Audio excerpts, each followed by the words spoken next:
Bueno, muy buenas tardes a todos. En primer lugar, agradezco a los organizadores, a Patricia y a Cristian, que nos han ayudado mucho en todas las cuestiones logísticas.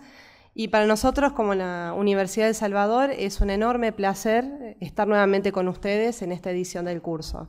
Lamentablemente, Mariana Colota, que es otra de las autoras y es la decana de la Facultad de Ciencias Sociales, hoy no podrá estar presente, pero bueno, les manda un fuerte abrazo y este trabajo ha sido fruto del intercambio de ambas. Así que bueno, espero que les resulte interesante. Por supuesto, pueden interrumpirme cuantas veces quieran. Igualmente vamos a dejar un periodo para preguntas y comentarios generales que seguramente van a ser muy fructíferos. Bien.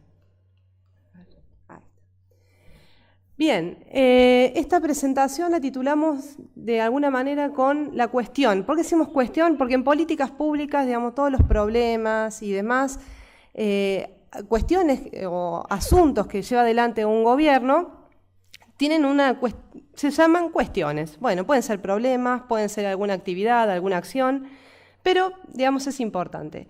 ¿Y por qué es importante la cuestión de la escala, digamos, que es la otra palabra clave que tiene esta presentación? Porque no es lo mismo pensar y gestionar la participación ciudadana para una pequeña ciudad que para una metrópolis, ¿no? Entonces, con Mariana lo que habíamos pensado es estrictamente decir, bueno, vamos a abordar tres aspectos básicos. Por un lado, decir qué es esto de la cuestión de la escala de la participación y por qué la escala es importante en una metrópolis. ¿Qué es esto de pensar en los ciudadanos? ¿Qué es esto de vengan quiénes? ¿Sí? ¿Por qué decimos quiénes? Y vamos a ver que hay mucha relevancia en ese punto y que no es necesariamente lo mismo en todos los casos. Y por último, algunos consejos prácticos a la hora de entablar la participación ciudadana que pueden ahorrar muchos dolores de cabeza, ¿no? Sobre todo los que venimos del área de la participación ciudadana, como es mi caso, que hemos estado ya sea como asistentes técnicos, hemos participado en distintos ámbitos. Hemos visto que muchas veces las políticas participativas no son tomadas en cuenta o no se les da a veces la planificación necesaria o no se toma a veces el tiempo necesario para planificar la participación. Ahora, la otra cuestión importante, digamos, antes de empezar es tener en cuenta que es una metrópolis, ¿no? Significados de definiciones de metrópolis y demás, uno encuentra un montón. Uno encuentra un montón, ¿no? Entonces simplemente lo que hice es elegir una de las tantas, porque más lo que me interesa no es la definición en sí misma, sino los elementos comunes y lo que hacen que sea distinta la participación ciudadana en una pequeña ciudad o un pequeño municipio, o bien en una metrópolis. Entonces uno dice, bueno, ¿qué cosas tienen qué elementos comunes? Son regiones urbanas, son ciudades, ¿sí? Pensemos en el área metropolitana de Buenos Aires. Es la ciudad autónoma, pero tenemos un montón de municipios más que participan de esta interacción, ¿sí? Por lo tanto, uno cuando habla de la metrópolis o del Gran Buenos Aires hace referencia a la ciudad y también hace referencia a los demás municipios que conforman esta ciudad. Por otro lado, uno dice que tiene como característica lo de los límites jurisdiccionales permeables. ¿Qué significa esto? Yo vivo en la ciudad de Castelar, partido de Morón. A nosotros con el municipio de Ituzaingó nos divide una avenida, ¿sí? Una avenida que si uno no la conoce piensa que es una calle común y corriente. Y bueno, yo vivo del lado de Morón, ciudad de Castelar, del otro lado es partido de Ituzaingó, entonces mis hijos van a la escuela en Castelar, pero muchas veces cuando uno va a comprar helado, cuando uno va a determinadas actividades culturales, como por ejemplo estudiar inglés, cruza automáticamente el límite jurisdiccional y está en otra ciudad distinta y en otro municipio distintos con otras reglamentaciones diferentes también.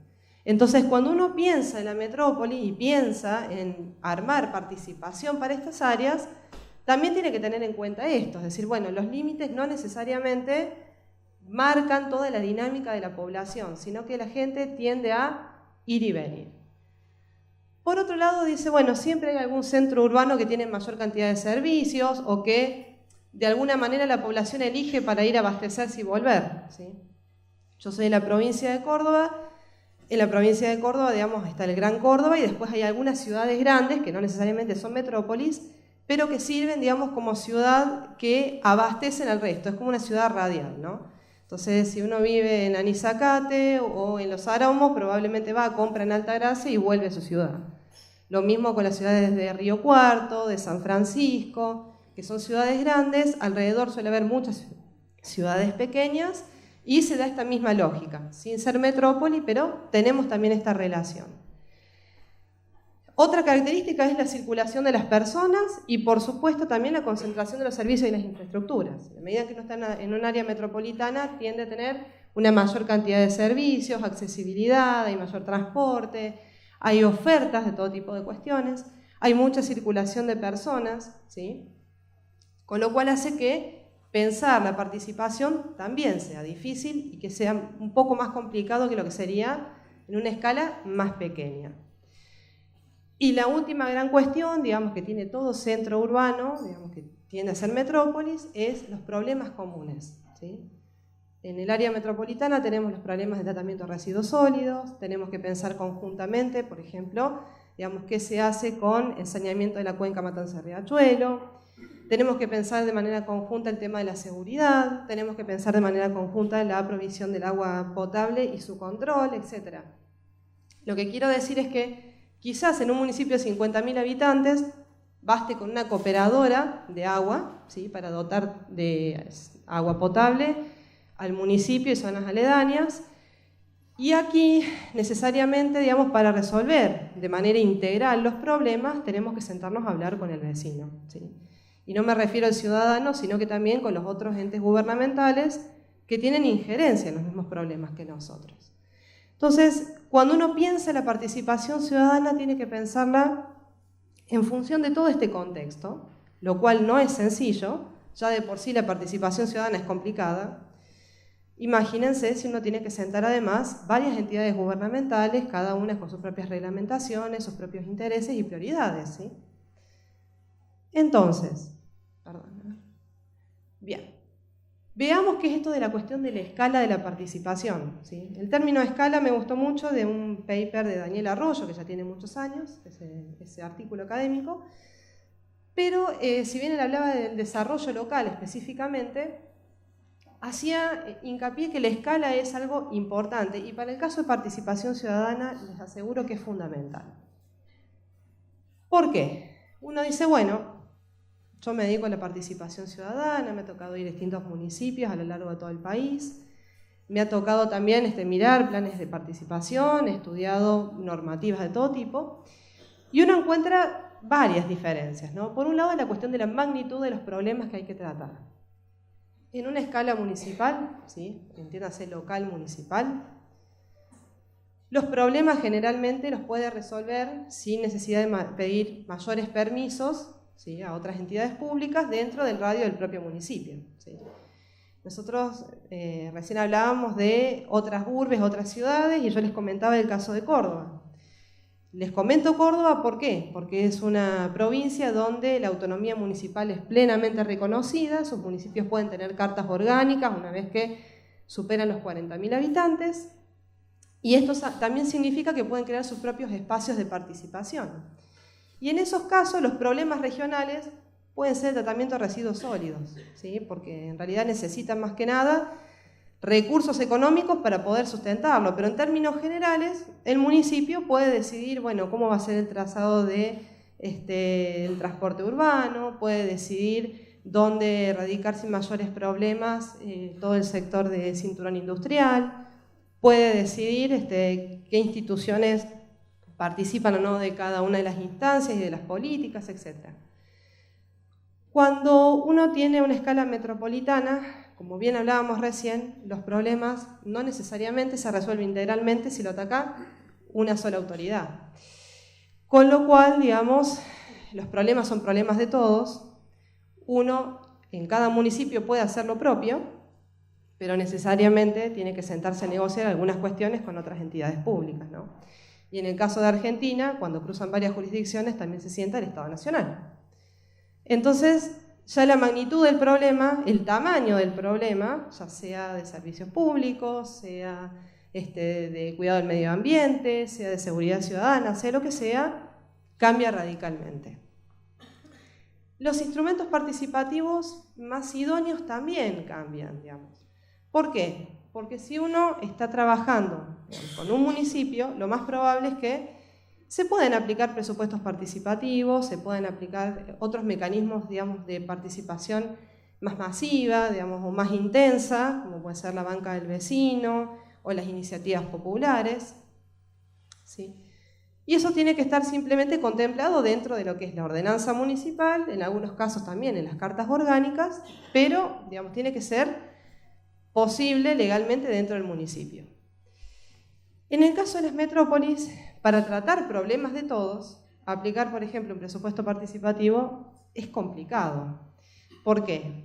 Porque tenemos dos problemas en las áreas metropolitanas nuestras. Por un lado, la cuestión de las competencias y los recursos, ¿sí?, que los tiene cada municipio y cada entidad. La ciudad de Buenos Aires tiene sus recursos y sus instituciones, y por otro lado, cada municipio que integra el conurbano también tiene lo suyo.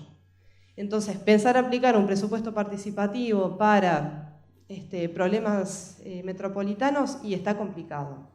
Lo cual no quita que cada municipio, incluida la ciudad autónoma, puedan aplicar presupuestos participativos en sus territorios para resolver cuestiones locales, ¿se entiende?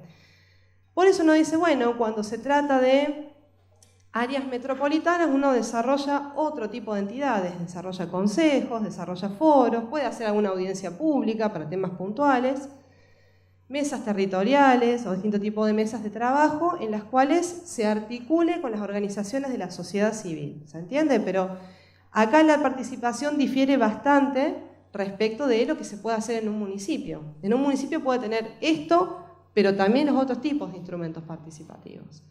Para problemas metropolitanos no es lo que se aconseja generalmente. Los actores protagonistas también van variando, ¿no? Entonces, uno piensa en un municipio, ya sea de 10.000 habitantes, sea de 50.000, dice, bueno, yo llamo a consulta popular, consulta popular en realidad es el ciudadano, pero si uno llama a iniciativas populares, a consejos y demás, puede aparecer un vecino, ¿sí?, común y corriente, y pueden aparecer las organizaciones o el tercer sector, llamado de alguna manera, ¿no? Y no habría mayores inconvenientes en este punto. Sin embargo, cuando uno trabaja con metrópolis, el tamaño poblacional también crece. Y la complejidad del entramado social es mucho mayor, mucho más denso respecto de lo que es en un municipio. Con lo cual, este sueño de pensar que inclusive el ciudadano a título individual va a participar para cada una de las cuestiones, problemas o asuntos que se desarrollen en cada uno de estos espacios, es medio complicado, sobre todo para coordinar con él, para hacerlo llegar, sentarlo a la mesa, empaparlo de la temática, ya vamos a ver bien por qué, ¿sí? Pero de alguna manera lo que empieza a pasar es que los protagonistas también van cambiando. Otra de las cuestiones que van a ver esto de fidelidad de la muestra que quisimos poner.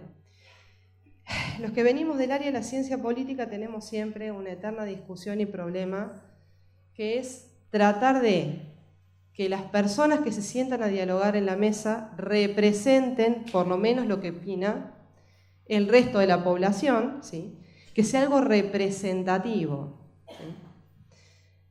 Cuando tenemos localidades de 3.000 habitantes, 4.000 habitantes, no es problema. Generalmente hay muy pocas organizaciones y todas las personas nos conocemos, por ende sabemos exactamente lo que opina uno y el otro. Y por ende, si uno quiere ser representativo, sabe a quién tiene que llamar y a quién no. En la medida en que la ciudad va creciendo, se va complejizando, ¿sí?, esto ya no está tan claro. Entonces, bueno, a ver, hay que sentarse a pensar, a ver, ¿a quién llamamos para el tema de los cursos de capacitación en oficio? Tenemos mucha gente que no tiene trabajo, no terminó el secundario, pero bueno, tenemos que formarlos para que entre dentro del mercado laboral. Bueno, a ver, ¿a qué organizaciones podemos llamar? ¿Quiénes están trabajando el tema? ¿Sí? En la medida en que este entramado social y urbano va creciendo, los actores también se van desdibujando. Y no necesariamente, y no digo porque haya falta de voluntad de la autoridad que convoca, no necesariamente uno sienta en la mesa a todos los sectores, ¿sí?, porque uno empieza a desconocer también el propio entramado urbano. Si uno agarra los listados de protocolo que tienen los municipios, en general, digamos, a menos que sea un municipio que tenga bien recorrido el territorio y que tenga mucha conexión territorial y trabajo territorial, puede ocurrir que en un par de años ese listado de protocolo quede desactualizado.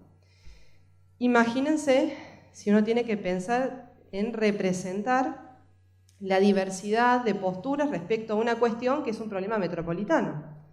Ya no solamente hay que preocuparse por el propio territorio jurisdiccional, sino que hay un esfuerzo conjunto de, bueno, a ver, ¿quiénes son todos los que tendrían que estar sentados en esta mesa, que deberían ser parte de la decisión y que nos estamos dejando afuera?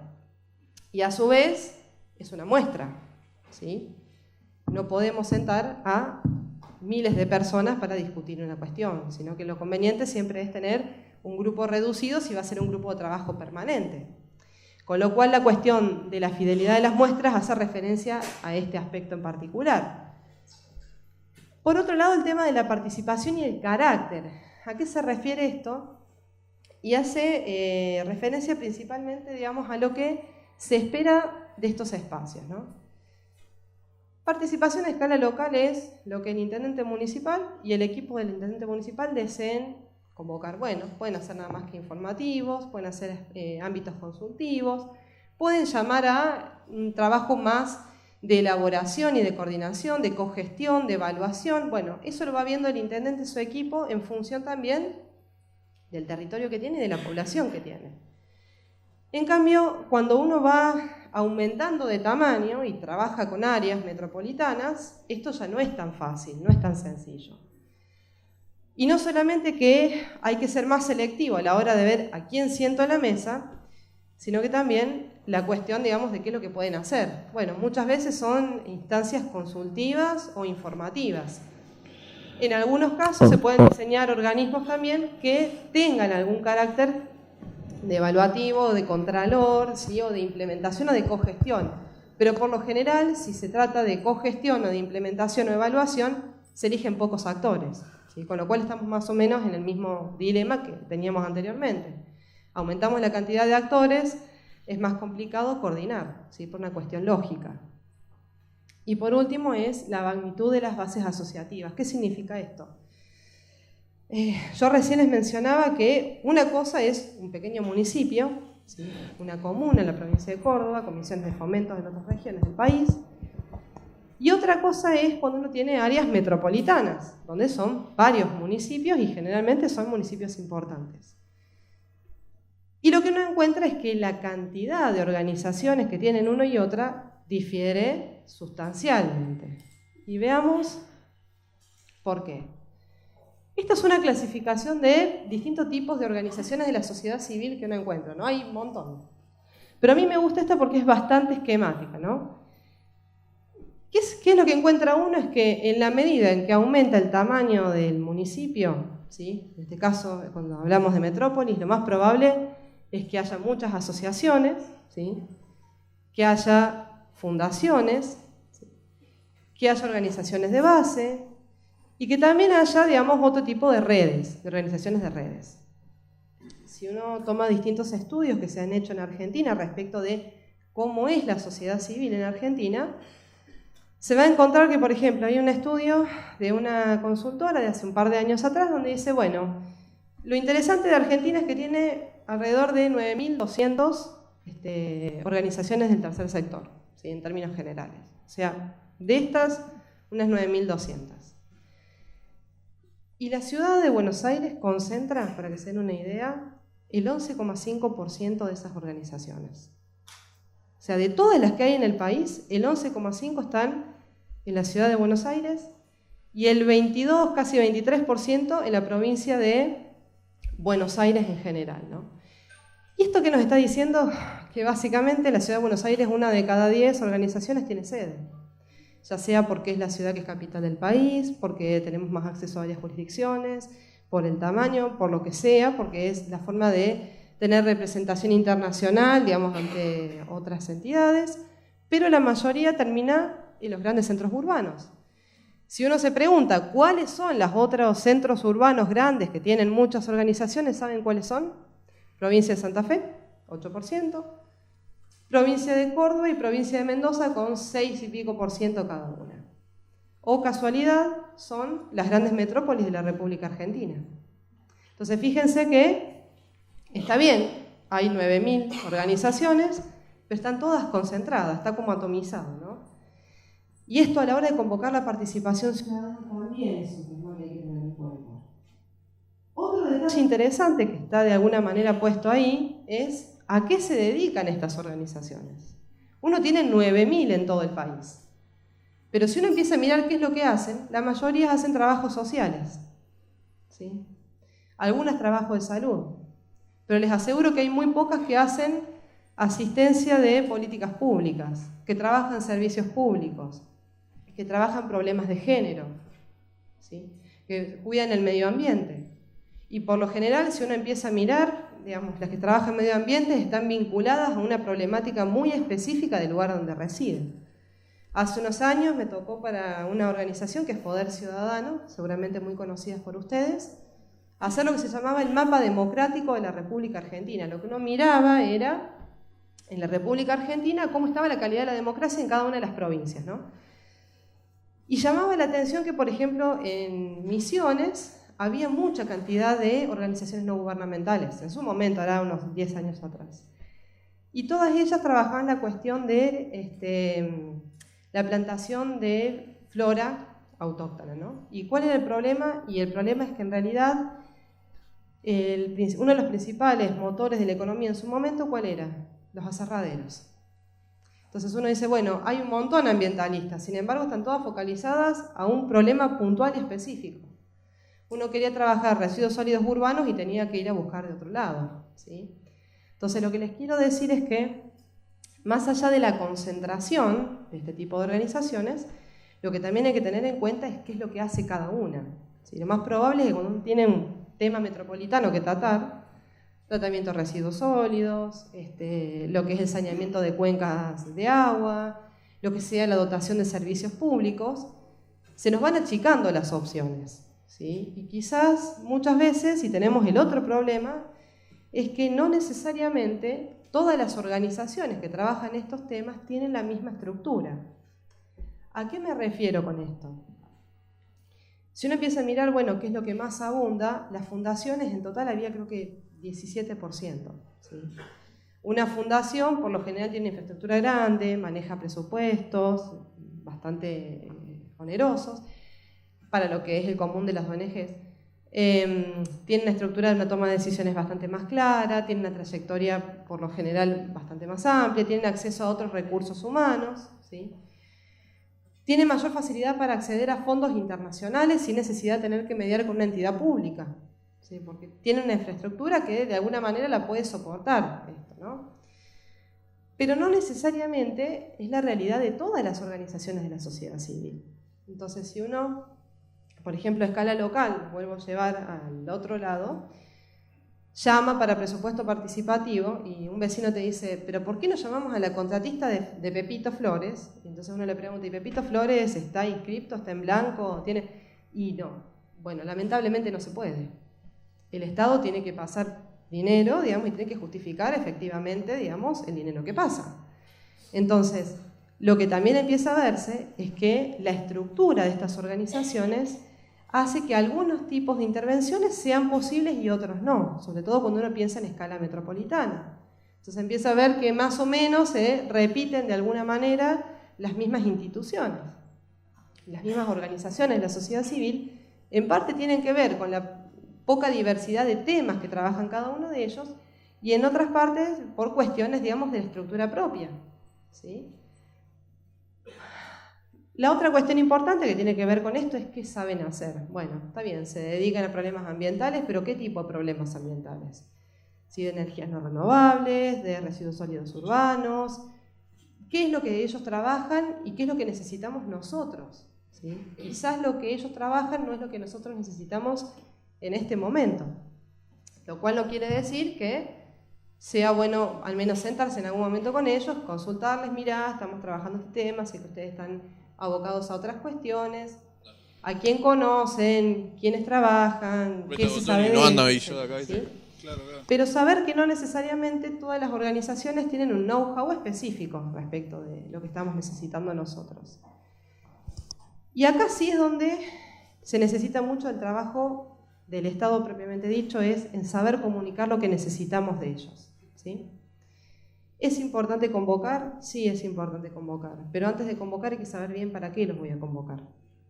Necesito un diagnóstico, necesito que ellos nos ayuden a implementar una política, necesitamos que ellos de alguna manera hagan de contralores, ¿sí? Quizás no les guste mucho el proyecto, pero necesitamos que ellos garanticen que este proceso se termine de la mejor manera posible y que ayuden a afinar asperezas. Bueno, todas esas cuestiones tienen que estar claras siempre, digamos, desde el momento anterior a convocarlos, porque eso ayuda mucho a que se limpien rispideces, digamos, a que las cosas sean bastante más fluidas y menos complicadas entre los actores que están participando. Por otro lado, digamos, y no es un detalle menor, es la escala de trabajo de problemas que tienen ellos, ¿no? Recién decíamos, bueno, hay pocas organizaciones que trabajen temas diversos, ¿sí? Pero no es lo mismo trabajar los residuos sólidos urbanos en un pequeño municipio, ¿sí?, que trabajarlo a escala metropolitana. No es lo mismo pensar políticas de salud en un pequeño municipio, en una ciudad mediana, que para una metrópoli. ¿Por qué? Y porque la circulación de las personas son distintas, porque hay mucho más variedad sociológica, entonces hay cuestiones que hay que trabajar más en unos lugares que en otros, ¿sí? Hay que ver el sistema de registro, si están bien o hay que cambiarlos, o sea, se hace necesario plantearse un montón de cosas. Hace un tiempo, dando clases con otro docente, comentábamos que en la provincia de Corrientes ellos estaban haciendo una asistencia técnica y encontraban que la ciudad de Corrientes, la ciudad capital, tenía las mayores tasas de mortalidad infantil que el resto de la provincia. ¿Y qué pasaba? Digamos, que en general, cuando el nene ya venía con problemas de salud muy grandes, y acá vemos otra vez la cuestión de centro y periferia, lo derivaban a la ciudad capital. ¿Y qué pasaba? El registro figuraba dónde fue la defunción, la ciudad capital, pero no figuraba la ciudad de origen. Entonces uno tendría a decir, pucha, pero la ciudad de Corrientes es la peor de todas al final. Y no necesariamente.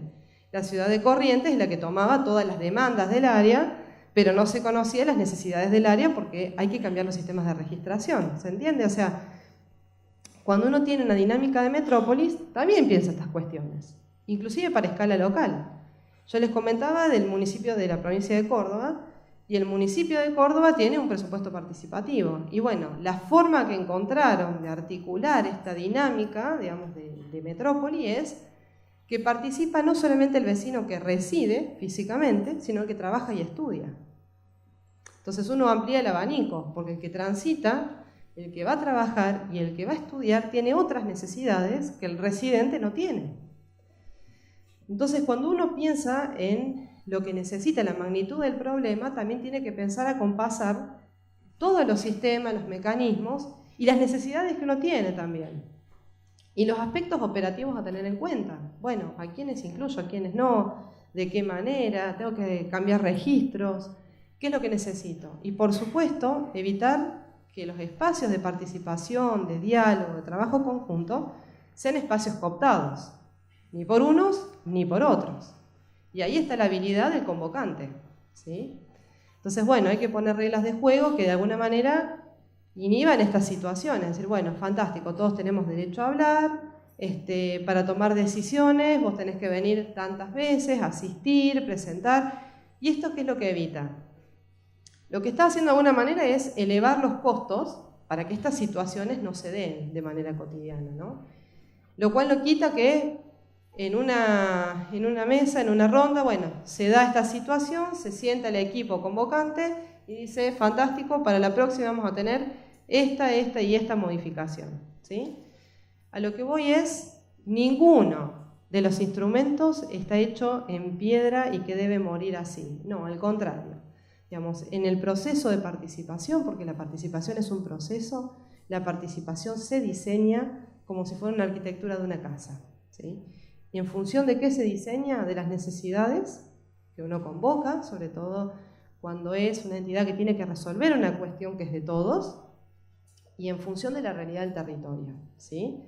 Entonces, tener en cuenta esas cuestiones operativas y cuestiones que dan legitimidad a la toma de decisiones es fundamental. Y por último, una habilidad que no necesariamente todos tienen, es saber acercar posiciones, ¿sí? De nada sirve convocar a consejos, a mesas territoriales o llevar instancias como el presupuesto participativo donde los vecinos literalmente se matan por un peso más o por tener una decisión más a último momento, digamos, ¿no?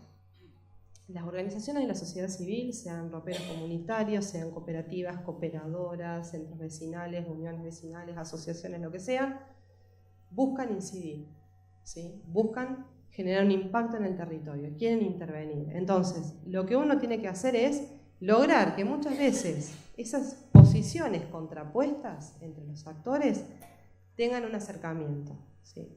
Y eso es habilidad del que está coordinando esa mesa. El que está coordinando la mesa tiene que tener no solamente la cintura política de saber dialogar con todos, sino también de saber acercar posiciones e ir resolviendo cada una de las cuestiones, ¿no? Parece sencillo de decir, pero les puedo garantizar que es complicado. Me ha tocado ver mesas territoriales con actores sociales sentados, de la entidad convocante peleándose con la asistencia técnica. Y eso es terrible. Y me ha tocado ver también presupuestos participativos donde nos contaban los directores de la política que los vecinos casi se agarran las trompadas porque habían hecho mal la asignación de dinero y bueno, había que reasignar, quitarles a uno y darles a otro y bueno, había problemas. Entonces, muchas veces uno tratando de planificar con tiempo, de preguntar a terceros, de decir, bueno, a ver, ¿en dónde más se ha implementado este tipo de políticas? ¿Qué otros resultados negativos hubo y por qué? Digamos, sirve muchísimo para no cometer los mismos errores, sobre todo en el día a día de la participación ciudadana, ¿sí? Las cartas orgánicas son divinas en los municipios, las constituciones, bueno, la constitución de la ciudad puede ser espectacular porque pone un montón de instrumentos de avanzada, sin embargo, cuando uno piensa y diseña los instrumentos, tiene que pensar también en la complejidad del territorio, ¿sí? Tratar de no copiar y no imitar necesariamente todos los aspectos, sino de pensar que uno está trabajando no solamente con el territorio que es propio, donde yo tomo mis decisiones, sino que hay decisiones que son negociadas. Entonces yo puedo hacer que baje el volumen de residuos sólidos urbanos a tratarse, ¿sí? Con la separación de residuos en origen, es decir, que cada vecino tire, por ejemplo, las latas por un lado, plástico por otro, vidrio, telas y demás. Pero en términos generales, digamos, el problema de los residuos sólidos urbanos en el área metropolitana no se va a resolver hasta que todos los municipios, ciudad autónoma, se sienten y digan, bueno, a ver, ¿qué podemos hacer con esto para resolver el problema futuro? Por ahora nos venimos salvando, viene todo bien, pero en un mediano plazo vamos a tener que pensar en otra cuestión distinta. Entonces, en la escala metropolitana, este tipo de cuestiones también pesan y mucho, ¿sí? Entonces, cuando uno piensa y planifica la gestión de la participación ciudadana, el día a día y las cuestiones de más largo plazo, tiene que pensar que no necesariamente en los ámbitos de participación uno logra cambios radicales. Ojalá fuera así, digamos, y es lo que todo el mundo en el fondo desea. Sin embargo, digamos, los que venimos del ámbito de las políticas públicas y que hemos estado en distintos municipios, en distintas ciudades, que hemos visto casos de estudio, hemos trabajado y dialogado con distintas personas, sabemos que por lo general los cambios son pequeños, el famoso paso a paso, o como diría un teórico muy importante, el famoso salir del paso. Bueno, a ver, ¿qué pequeño arreglo podemos hacer para mejorar, sabiendo que tenemos que llegar a una situación ideal en un mediano o largo plazo, ¿sí? Pero por lo menos este pequeño paso nos va a dar cierta continuidad, nos va a garantizar una mejoría en la ciudadanía, nos va a dar más tiempo para encararlo de otra manera el problema, ¿sí? Y para tratar de resolver cuestiones estructurales que hacen imposible que hoy este problema esté completamente resuelto. Por otro lado, la cuestión de la gobernanza de los participantes. ¿Qué significa esto? Saber que hay que sentarse a dialogar, hay que sentarse a articular, hay que saber esperar y que todo hay que negociarse. Es decir, bueno, hay reglas de juego, hay pautas, hay que articular. donde el Estado tiene un rol central, ¿sí? Y en el área metropolitana las entidades gubernamentales que convocan a la participación ciudadana tienen que tener el compromiso y saber que de ellos depende que muchas veces entre los propios actores ejerciten estas nociones de articulación, de trabajo conjunto, de búsqueda, ¿sí? De ir negociando, de este famoso paso a paso. ¿Sí? Muchas veces pasa en gran parte del proceso por cada uno de los convocantes. ¿Sí? La cuestión de las expectativas es otro de los grandes problemas, sobre todo en la participación ciudadana. ¿Por qué? Porque cuando uno entra, ya sea en una cooperativa, digamos, de servicios, o porque uno entra a la comisión de fomento en la cual vive, o el centro vecinal, o cuando uno se acerca a una fundación, uno tiene expectativas personales puestas. ¿Sí? No es que uno va, porque lo obligan. Deben ser pocos los casos. A mí particularmente, digamos, las asociaciones civiles me gustan y me gusta participar y tener contacto con ellas, se aprende mucho y se trabaja muchísimo. Sin embargo, no necesariamente todo lo que yo espero, lo que a mí me gustaría, ¿sí? Es lo que termina dándose. ¿Sí? Entonces, saber que no necesariamente siempre es euforia, es alegría, son logros, sino que también muchas veces hay frustraciones de ambos lados, del que convoca y del convocante, ¿sí? Del convocado y del convocante. Y manejar esas frustraciones también es algo complicado. ¿Sí? ¿Por qué? Porque la gente va una vez y dice, esto no sirve para nada, sobre todo, instrumento típico de esto es presupuesto participativo, los foros, los consejos, cuando no se saben de alguna manera dinamizar o aprovechar esos pequeños puntos en común que hay. Entonces la gente dice, ¿para qué pierdo mi tiempo en venir acá si total es todo lo mismo, siempre venimos, tenemos que hacer un esfuerzo en tiempo, en actividades propias, tenemos que dejar cosas de lado personales? Y uno dice, bueno, en realidad al final del proceso, cuando se comprometen, cuando se participa, cuando hay un intercambio, cuando hay acercamiento a voluntades, siempre queda un aprendizaje y siempre las cosas están de alguna manera un poco mejor que cuando se empezó. Pero mucho depende también de saber manejar las expectativas que cada uno de nosotros trae y tratar de que eso interfiera lo menos posible en el proyecto. Y la otra cuestión es, que viene muy a colación de las expectativas, son los tiempos. ¿Sí? Los tiempos, digamos, de la administración propiamente dicha, las cuestiones burocráticas, sean estatales o sean de las propias organizaciones, no son las mismas a los tiempos que tiene la ciudadanía, que tiene otras urgencias, o a los tiempos políticos propiamente dicho. Entonces, saber que cuando uno tiene que participar, ¿sí? No necesariamente maneja los tiempos.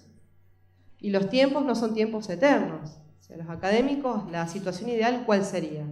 Que uno pudiera poner en una burbuja, ¿sí? Y decir, bueno, el tiempo no corre, y nosotros podemos estudiar específicamente cada una de las aristas del problema. Bueno, esto no es así. Está ahí la asociación civil, es también lo mismo.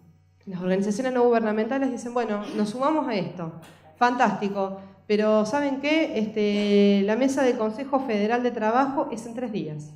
Así que, bueno, fíjense qué temas van a trabajar los expositores, que son fulano y sultano, para que de alguna manera sirva como disparador del resto de la jornada de trabajo. Y bueno, me hubiera gustado un montón de cosas, pero en el mundo de lo posible tengo que tener presente algo decente para dentro de 3 días. ¿Está?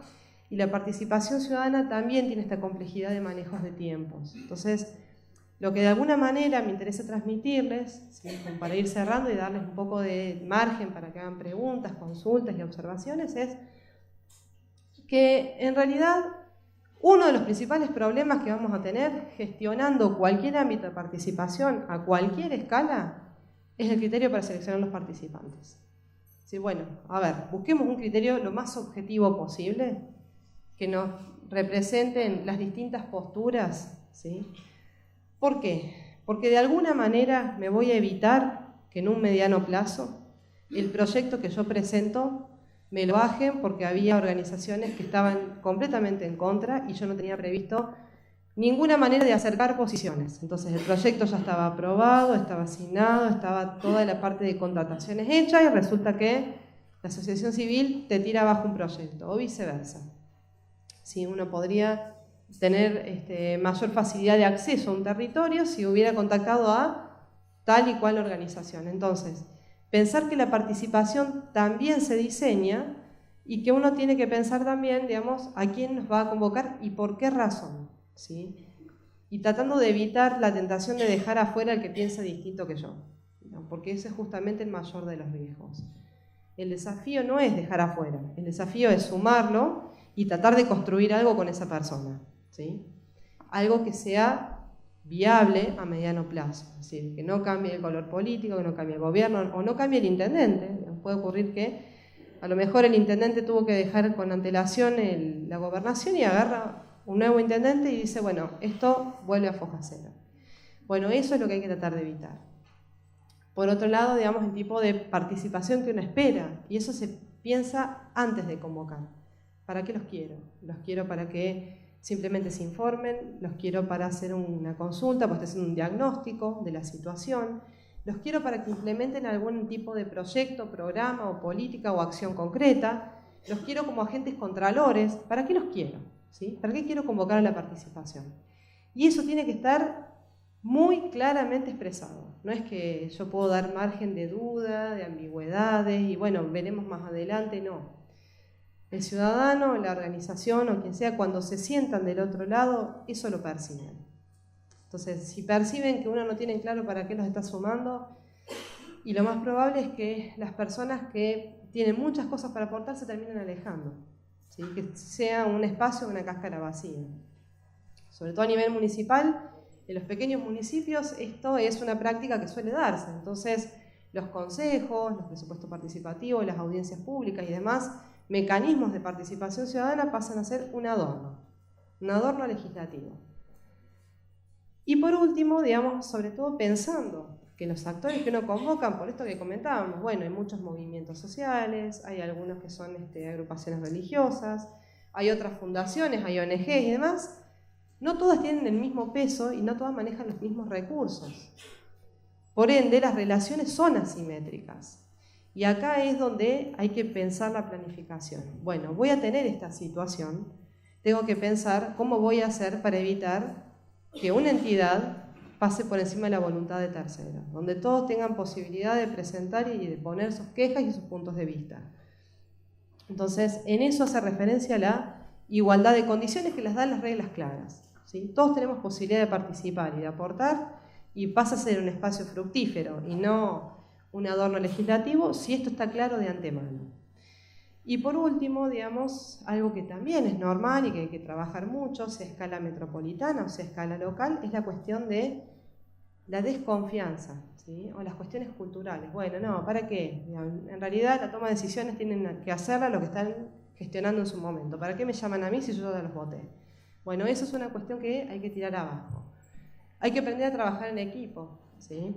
Hay que aprender a disentir. Hay que aprender a respetar las reglas de juego, a usarlas. Bueno, una regla de juego no es que puede ser inmodificable, pero para modificarla hay que tener un excelente argumento, ¿está? Y tratando siempre, digamos, de que haya situaciones de paridad entre todos los actores, al menos en lo formal. Acá somos todos iguales y no importa que el municipio se mantenga con el señor de la empresa tal. Acá lo que importa es que todos nosotros somos parte de este mismo problema y que entre todos hay que buscar una solución. Así que desde, bueno, esta humilde presentación con Mariana Colota, que no está hoy presente por razones de fuerza mayor, queríamos dejarle este disparador de temas como para que ustedes directamente ya bueno, pueden hacer todas las consultas y lo que deseen. Así que nuevamente muchas gracias.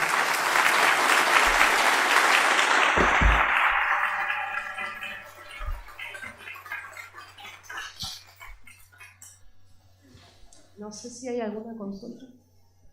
Sí.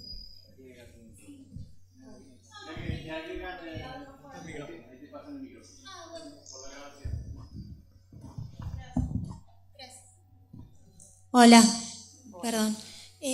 Vos dijiste el caso de Corrientes. A mí me llamó la atención porque al juntarse una cantidad de casos de mortandad pudieron ofrecer un síntoma. O sea, es decir, la periferia hubiera quedado invisibilizada, desperdigada, y gracias a unirse en un punto pudo verse, digamos. Ya sé que tal vez lo que importaba es cómo catalogar Corrientes, pero más importante, la prioridad, es esa cantidad de muertes que se daban en la periferia. Claro, lo que yo les quería de alguna manera explicar es que muchas veces cuestiones tan insignificantes en cómo se registran las cosas hace que los problemas no se resuelvan. Y justamente esta relación de centro-periferia que se da inclusive no solamente en las grandes metrópolis, sino en las capitales provinciales, inclusive o en las ciudades grandes de una provincia, suelen ocurrir estas cuestiones, pero completamente de acuerdo. En los casos de las urbes es como que se ofrecen como grandes escenarios para problemas que ocurren en lugares tal vez poco visibilizados, ¿no es cierto? Como es el, Así es. Bueno, qué sé yo, pienso en pueblos originarios, descendientes de pueblos originarios que tienen que trasladarse tal vez desde grandes distancias hasta Cava para poder ser visibilizados o presentarse de alguna forma. Así es. Lo que yo te quiero decir con esto es, entendí tu exposición más como cómo proceder para bajar agenda. Y lo que tal vez me queda como inquietud es si uno está permeable al ascenso de agenda, a escuchar Bien. No, ese movimiento tal vez, porque sí. me pareció muy hacia en descenso, ¿no? Como... Lo que yo traté de hacer es de alguna manera explicarles, digamos, qué cuestiones hay que tener en cuenta para poder plantear la participación. Lo cierto es que el Estado muchas veces llama participación. Lo que no significa es que no puedan entrar cuestiones en agenda. Por ejemplo, las iniciativas populares son un excelente mecanismo para que la ciudadanía presente, por ejemplo, problemas de agenda social, para que sean tratados, las iniciativas populares. O la banca del vecino. Entonces, dentro del Consejo Deliberante uno puede tratar de incidir. Lo que de alguna manera uno trató de mostrar es, si yo me paro desde el lado del que va a convocar la participación, que en general es una entidad pública, y sobre todo para temas metropolitanos, que son las entidades públicas las que tienen de alguna manera el poder de decisión formal, hay que tener en cuenta estas cuestiones, ¿sí? Pero no significa en absoluto que las agendas no puedan ser permeables, al contrario. Digamos, desde hace ya más de 2 o 3 décadas que las políticas públicas es un proceso de ida y vuelta. Las necesidades no son necesidades solo del Estado, sino las necesidades de la ciudadanía. Y ponenle, por ejemplo, para que te des una idea, yo les hablaba de la ciudad de Córdoba, ¿no? Y el presupuesto participativo, ¿por qué surge? Porque en su momento, digamos, hubo un intendente que tuvo un escándalo de corrupción muy grande, ¿sí?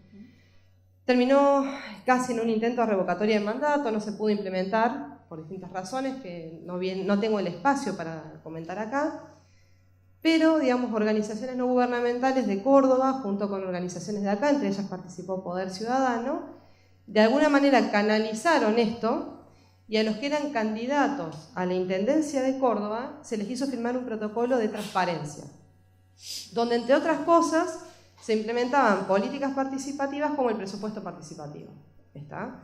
Entonces, ¿que son permeables? Totalmente y completamente de acuerdo. Lo que pasa es que cuando uno tiene que tomar decisiones, el que de alguna manera cristaliza todas las posturas termina siendo el Estado. Y por esa razón uno dice, bueno, si uno convoca, tiene que tener en cuenta estos aspectos, sobre todo para que no pase esta cuestión de que los problemas que son de agenda de terceros pueden quedar opacados y que no sean tomados como parte de la agenda pública. ¿Se entiende? ¿Sí? Por favor. Hola, ¿qué tal? Muy clara tu exposición.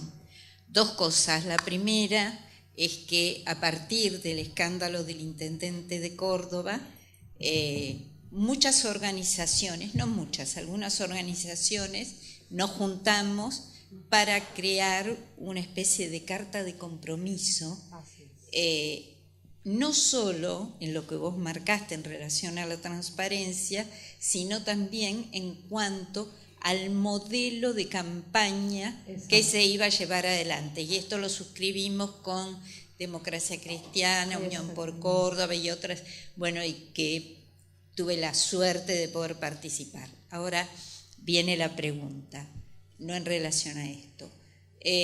Todo el desarrollo de la exposición estuvo planteado en términos de organizaciones de la sociedad civil. De todos modos, nosotros registramos un universo que es el universo del ciudadano, del vecino, que busca participar, pero es suelto.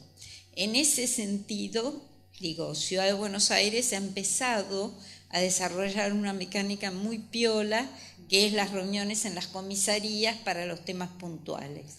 De todos modos, me parece que por ahí desearía saber cómo piensan ustedes la participación del vecino que no está organizado. Bueno, a ver, en realidad la participación del vecino no organizado es el mayor desafío de todo gobierno, ¿sí?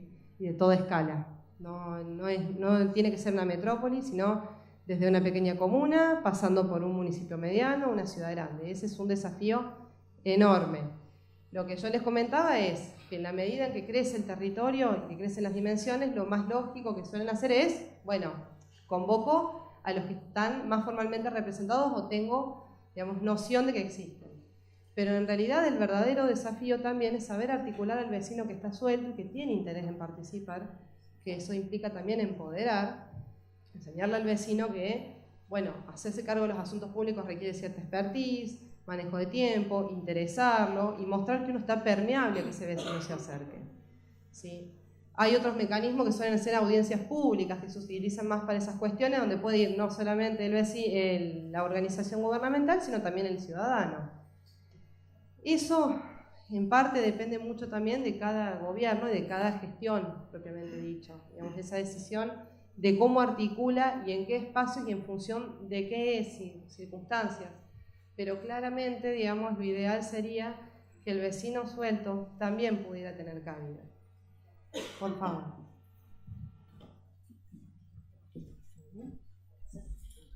Bueno, le agradecemos a la Magister Sonia Ramela su exposición. Le brindamos un aplauso.